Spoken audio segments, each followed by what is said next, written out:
ভাইয়ের সাথে আমিও একমত যে অনেক সময় কন্টিনিউ বেসিসে ইন্টারন্যাশনাল খেলা থাকলে স্কিল ডেভেলপের অনেক সময়টা পাওয়া যায় না। আপনি যেহেতু ম্যাচ বাই ম্যাচ খেলবেন, ম্যাচের যে ইন্টেন্সিটি থাকে সেই জিনিসটা নিয়ে অনেক সময় স্কিল করার সুযোগটা হয় না। এটা একটা প্লাস পয়েন্ট যে আমরা অনেকদিন ধরেই স্কিল করতেছি।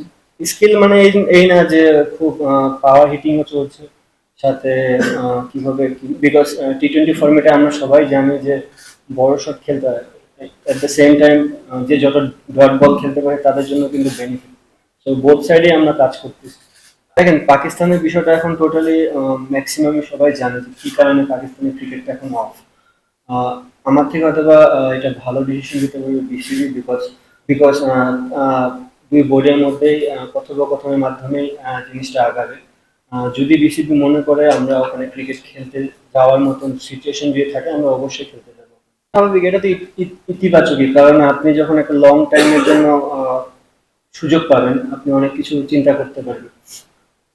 এখন দেখার বিষয় হচ্ছে যে এই টাইমটার ভিতরে আমি আমার টিমটাকে কতটুকু গুছিয়ে নিতে পারি।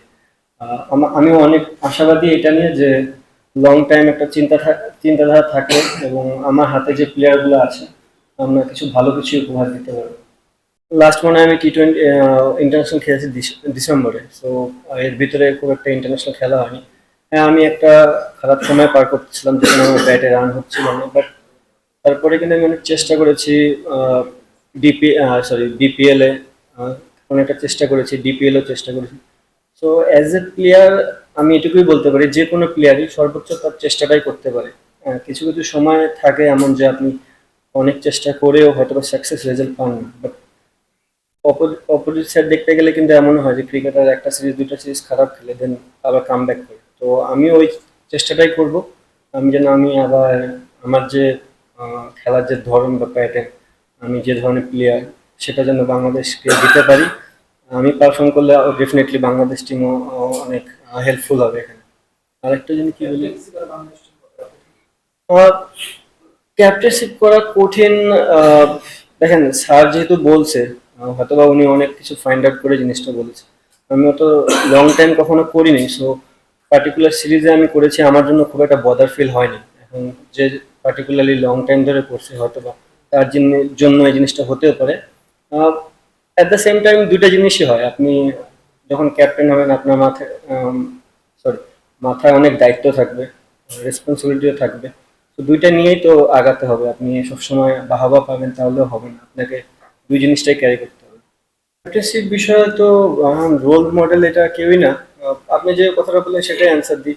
ধরেন ক্যাপ্টেনশিপ ছাড়া তো আমি খারাপ খেলেছি, সো এখন ক্যাপ্টেন হয়ে আসতেছি, এটাও অপোজিট সাইডেও হইতে পারে যে আসার পর থেকে আমি ভালো খেলতেও পারি। সো আমি যেটা বললাম যে আপনার পজিটিভ নেগেটিভ দুইটা জিনিসই থাকবে, বাট ওইভাবে আমার কোনো রোল মডেল নেই যে যাকে দিয়ে আমি ফলো করব বা কোনো কিছু। এদের কোনো কিছু নেই। আমার মনে হয় প্রত্যেকটা মানুষেরই, যারা ইন্টারন্যাশনাল ক্রিকেট প্লেয়ার, তারা চায় পারফর্ম করতে। প্রত্যেকটা ক্যাপ্টেন বাংলাদেশের, সে চায় তার টিমটা জিতুক। তো আমিও ব্যতিক্রম কোনো কিছু না, আমিও চাবো যেন আমার আমার হাত ধরে যেন বড় কিছু হয়, বা আমি যেন যে কোনো সিরিজে যেয়ে জিততে পারি। টার্গেট একটাই। দেখেন বাংলাদেশ টিম যদি আগায় যেতে হয়, সবচেয়ে বড় দায়িত্ব হচ্ছে প্লেয়ারদের।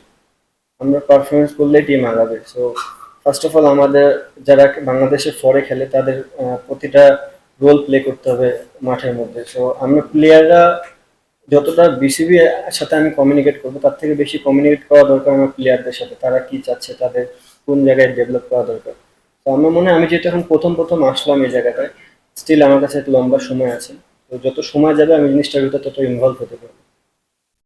চাপের কিছু নাই। আমি যেটা আগেও বললাম ভাইয়ারে যে ক্যাপ্টেন ছিলাম না তখনও পারফর্ম খারাপ করছি। তো এখানে এমন না যে ক্যাপ্টেন হলে আবার খারাপ হবে, এটা প্লাস পয়েন্ট হতেও পারে।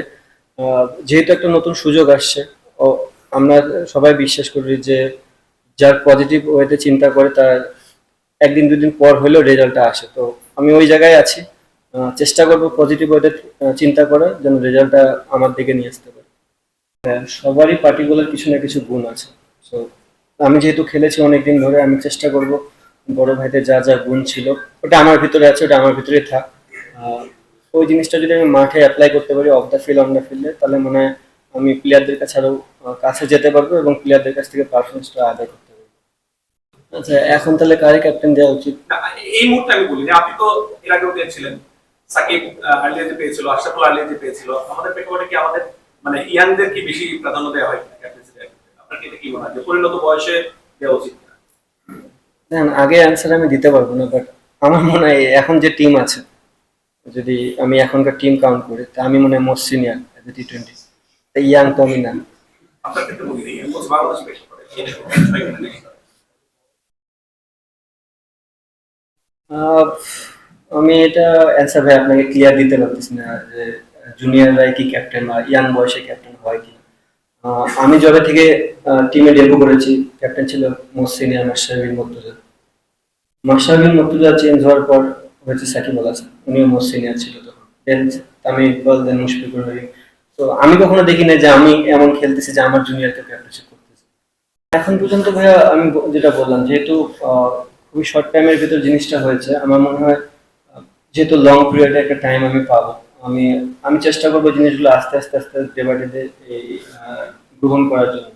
আহ, অবশ্যই যে জিনিসটা ছিল যে প্ল্যানিং তো সবসময় থাকে, তাদের তরফ থেকেও একটা ইনফরমেশন ছিল, আমি চেষ্টা করবো ওই জিনিসগুলো যেন ফুলফিল করতে পারি। একটা টিম যখন গ্রহণ করা হয়, ম্যাক্সিমাম কোচ, ক্যাপ্টেন, সিলেক্টর, তাদের ডিসিশন থাকে। আমার মনে হয় এই যে টিমটা আমরা গ্রহণ করেছি, যে টিমটা 16 মেম্বারের, এটা সবারই ডিসিশন নিয়ে এখানে আসে। ব্র্যান্ডেড ক্রিকেট আমি এটা বলবো না। আহ, আমি যেভাবে চিন্তা করি, যদি আমি সেই অ্যান্সারটা দিই আপনাদের, তাহলে হবে কোনো কোনো গেমে 180, 200 চেস করতে হতে পারে, কোনো কোনো গেমে 140, 145 চেস করতে হতে পারে। আমি কিভাবে কিভাবে খেললে ম্যাচটা জিততে পারি, এটা হচ্ছে আলটিমেট গোল। হতে পারে একটা ব্যাটসম্যান কোনোদিন 20 বলে 40 রানও করতে পারে, সেম ব্যাটসম্যানের পরের দিন অথবা প্রয়োজনই নেই 20 বলে 15 রানও করতে হতে পারে। আমি চাই যে প্রত্যেকটা প্লেয়ার যেন গেমের ভিতর যত ইনভলভ থাকবে, যে আমি আজকের দিনটাতে আমার কি চাওয়া, দল আমার কাছে কি চাচ্ছে। আমার যদি প্রত্যেকটা প্লেয়ার এই জিনিসটা বুঝে যে আমার কাছ থেকে দল আজকে এই জিনিসটা চাচ্ছে, আমার মনে হয় তাহলে আমাদের টিম রেজাল্টটা বেশি হবে, রাদার দেন আমি চিন্তা করতেছি যে আমাদের এই ব্র্যান্ডেড অফ ক্রিকেট খেলতে হবে। অবভিয়াসলি দেখেন, প্রত্যেকটা ক্ষেত্রে বিসিবি যাদেরকে দায়িত্ব দিচ্ছে, বিসিবি চিন্তাধারা করেই জিনিসটা দেওয়া হচ্ছে। তো আমি বিসিবির প্রত্যেকটা ডিসিশনকে রেসপেক্ট জানাই। এবং যদি আপনি দেখেন, অনেকদিন ধরে শাক মেহেদী কিন্তু বাংলাদেশের ধরতে গেলে one of the best power play বলার হিসাবে বলা চলে। আহ, খুব ডমিনেটিং বলার। ওয়ার্ল্ড ক্রিকেটে খুব কম দেখবেন যে আপনি স্পিনাররা একটা ডমিনেট করে বল করে। তো ও বাংলাদেশের একটা কি প্লেয়ার, কি ফ্যাক্ট। ও যখন এই দায়িত্বটা পাবে, আমার মনে হয় ও ওখান থেকে আরো ভালো করার চেষ্টা করবে এবং ইনপুট দেওয়ার চেষ্টা করবে আরো বেশি। এই মুহূর্তে আমি কি চাই, আমার কি পছন্দ, অ্যাটলিস্ট আমার T20 ফর্মেটে আমি এই জিনিসটা আহ, দেখতে চাই না। তো আমি চাই যে টিম যেখানে যাকে বলবে সে যেন সেখানে খেলতে প্রস্তুত হয়। হ্যাঁ, অবভিয়াসলি এমন কোনো দিন আসবে না যে আমি নাম্বার 7-এ যাই ব্যাটিং করতেছি, তাহলে বাংলাদেশ টিম আমার কাছ থেকে কিছু পাবে না। আমার কাছ থেকে যেটা পাবে সেই জিনিসটাই বাংলাদেশ টিম আমাকে দিবে, এবং আমিও সেই জিনিসটাই দেওয়ার চেষ্টা করব। দেখেন, একটা সময় ছিল যে বাংলাদেশ টপে ছিল, রাইট? এখন আবার একটু ব্যাকফুটে আসছে। ওয়ার্ল্ড ক্রিকেটে এমন অনেক টিম ছিল যে একটা টিম যখন গোছানো থাকে টপে যায়, টিম যখন একটু অনেকগুলো প্লেয়ার সরে যায় তখন টিমটা একটু ব্যাকফুটে থাকে। আমার মনে হয় বাংলাদেশ টিম ওই জায়গাটায় আছে। কয়েকটা সিরিজ খেললে এই প্লেয়াররা যখন কন্টিনিউ বেসিসে খেলবে, আবার ডে বাই ডে উপরে যাবে। জিনিসটা এমন না যে আমরা খালি ব্যাকফুটে যেতে থাকবো। আমাদেরও এখন দেওয়ার সময়। আমার মনে হয় আহ, এখনই রাইট টাইম যেগুলো প্লেয়ার আছে তাদেরকে স্টেপ আপ করার এবং দেশে কিছু দেওয়ার। আমার আমার কথোপকথন হয়েছে ওদের সাথে। আহ, আর দেখেন, আপনি যখন হয়তোবা আমরা বাইরে থেকে অনেক কিছু ফিল করি, বাট একটা ইন্টারন্যাশনাল প্লেয়ারে পাকিস্তানের অনেক রেসপন্সিবিলিটি থাকে। তো আমার মনে হয় সেই জায়গা থেকে পাকিস্তান কখনো কমতি রাখেনি। বাইরে থেকে অনেক কিছু বোঝা যায় যে এটা হচ্ছে ওটা হচ্ছে, আমার মনে হয় তারা সেফই ছিল। শকিং নিউজ না। আহ, তাদের এই রাইট আছে যে তারা কোন সময় ডিসিশন নিতে পারবে যে আহ, কোন সময়টা তারা ক্রিকেট খেলবে, কোন সময়টা খেলবে না। এবং সে এনাফ ম্যাচুর আমার বলার থেকে।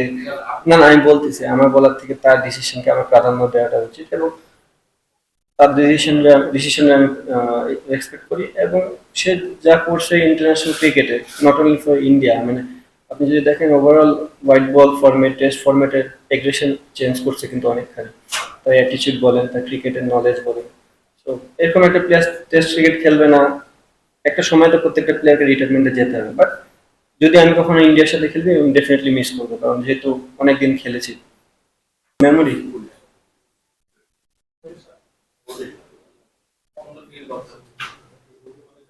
মেমোরি বলতে প্লেয়ারদের সাথে কথোপকথন হয়। মনে হয় সে অনেক জেন্টাল। মাঠের মধ্যে অনেক সময় দেখা যায় অনেক এগ্রেশন দেখা শো করে, শুধুমাত্র ক্রিকেটের জন্যই করে, মাঠের বাইরে অনেক ভালো একজন মানুষ। মাঠের বাইরে অনেক কথোপকথনই হয়েছে।